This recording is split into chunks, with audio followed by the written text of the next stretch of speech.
Ma, paano ka mag-review sa, before mag-exam, board exam? Board exam? Nag-review kami 2 months doon sa may Pasay Taf.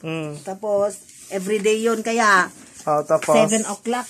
7 o'clock, nagbibiyahin na kami kasi isang sakay jeep, ang hirap kayong sumakay. Tapos, pagdating namin doon, agad-agad mayroon kaming seating arrangement.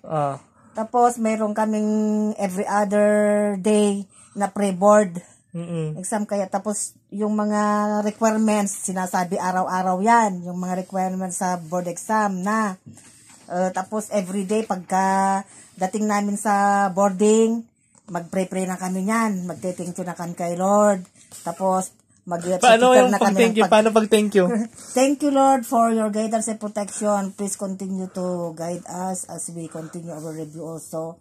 Help us that we may be able to be successful in our examination. Ba't parang ni-memorize mo yung prayer mo? Baliw. Tapos, yan, pagkatapos namin kumain, mag-worship kami. Tapos pagkatapos namin mag-worship, mag-review na naman. Mag-review na naman, tanungan kami, ganyan. Tapos, 4 kami kaya sa kwarto. 3 kami sa kwarto. Si Ma'am Plandes, si Susan Mabuti, saka ako. Sa yung isa? Yung 4, iba yung natirahan, pero 4 kami magkakasama lagi sa review. Tapos yung isa, parang binayaran niya meron siyang binayaran na tao para makapasa siya. Hindi naman siya nakapasa. Tapos kami lahat nakapasa. Di ba PRC yun? Oo. Bakit paano siya nagkabayad? PRC, parang merong, may sa kanya na tauhan ako sa PRC. Sabi niya gano'n. Gawin kong hindi siya nakapasa.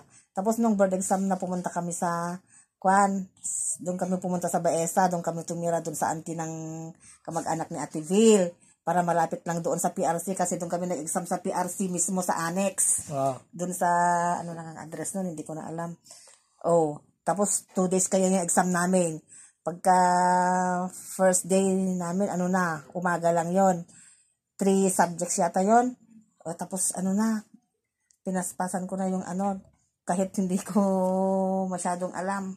Tapos umuwi na ako mag-isa. Tapos sabi nila, ba't nandito ka na?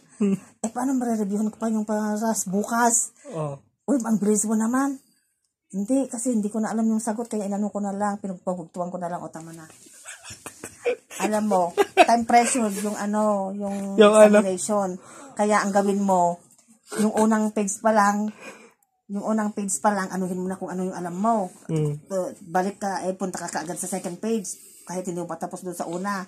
Basta yung mga alam mo, yung mga sigurado ka, answeran mo na kaagad. Tapos punta ka naman sa third page, ganon na ganon. Tapos babalik ka doon sa una na, para maabot mo yung oras na Ilang take ka sa board exam? Siyempre, once lang. Ito naman, bakit? Anong ginawa? Bakit once lang? Siyempre, nag-review ako ng todo.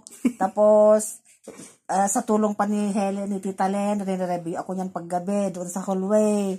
Tapos, pagkagabi na kasi lights off na, doon na lang may ilaw sa hallway, sa dorm. Review ako niyan. Review ako. Tapos, laging nag-pray. Tapos, siyempre, walang pera. Kaya kailangan mo mag-review talaga ng maigi. Sayang yung pinambayad mo na inutang ko lang yon. Wala nga akong support working student pa nga.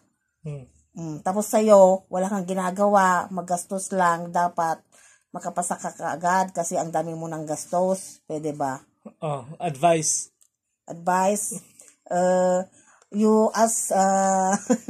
You ask for wisdom and knowledge from God because He is the only source of all wisdom and knowledge.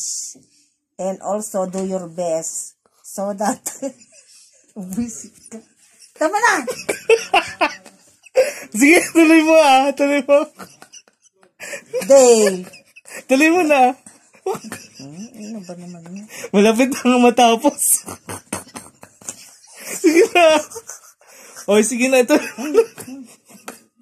Tuloy mo na. Last. Good luck.